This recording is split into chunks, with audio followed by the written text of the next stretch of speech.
araw sa inyo guys. So, samahan niyo akong review tong explore natin tong Allen and Heath mixer CQ80. So, ano nga pala yung nasa loob ng box niya? So, meron siyang power adapter. Ayan. So, makakapagpapal yan. So, binuksan ko na sa box.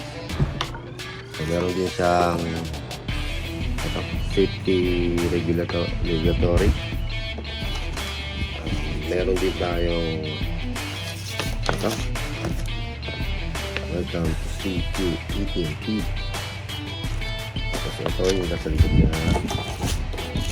Tapos saka to. Yan. So, ito yung laman ito lang yung laman ng box niya. Saka ito power adapter. Philips yung brand. So, titesting natin, bubuksan natin, explore natin yung. So first, buksan natin yung mixer. Yan.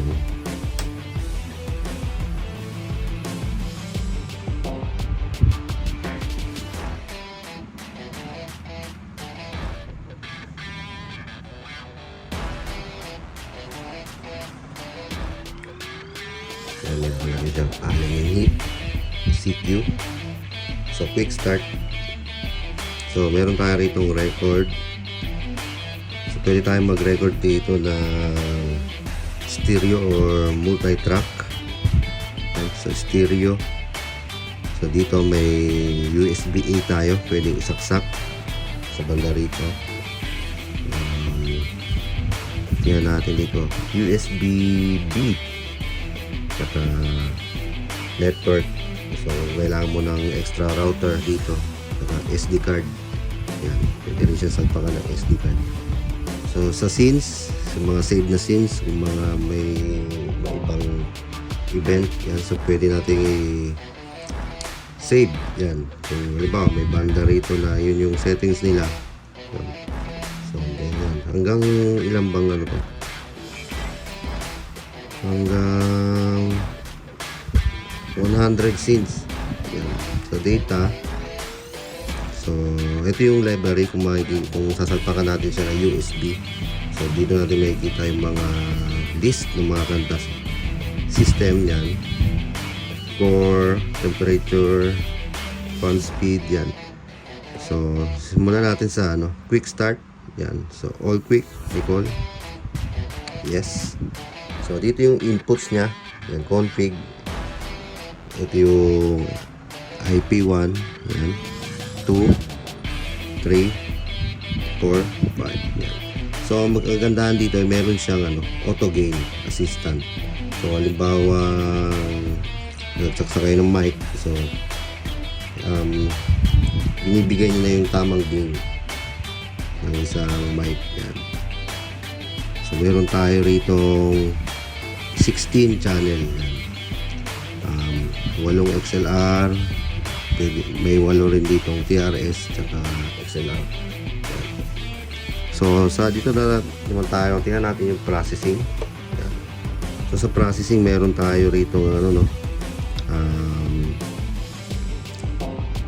ECEQ kung gusto natin low.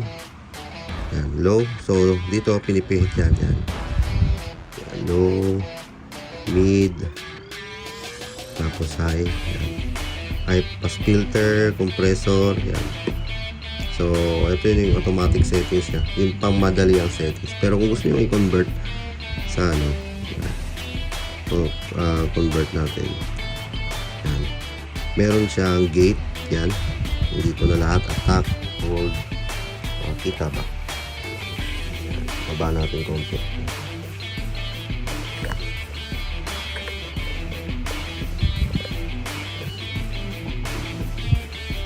Hold, tapos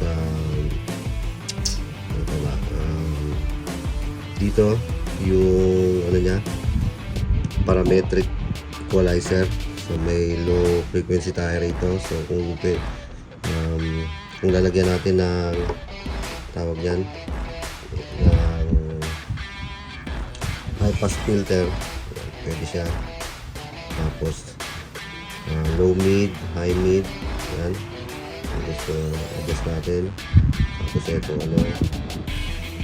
yung RTA So, halimbawa, input 1, 1 to 8. Yan. Then, siya natin siya itatrack. So, kung gusto natin lumipat sa 9 to 16, ayan. Nandyan din siya, 9 to 16. Yan. So, kung halimbawa naman sa ibang input, etong stereo in, USB,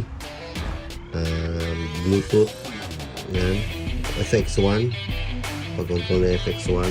So, meron siyang 4 na effects na pwedeng pagsamahin. Yan. So, outputs, meron din tayong feedback assistant. So, automatic tawag na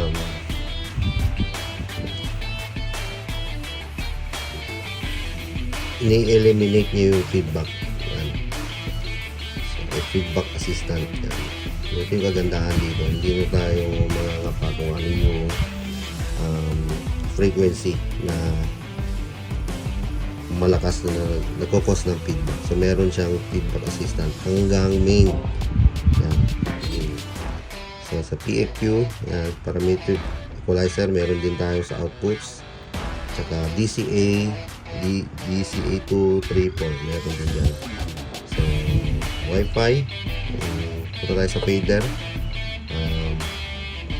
Fader, yan. Processing, fader, effects, yan.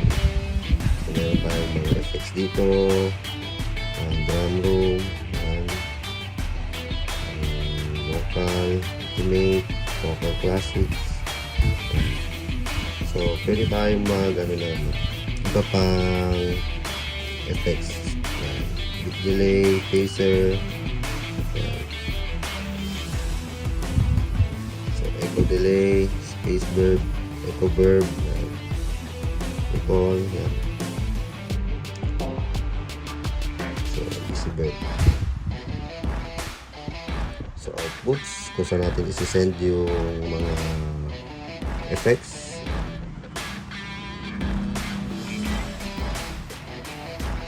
Tayo sa home, sa quick start, all complete. So, dito ako nag-save ng mga shortcut ko. So, dito.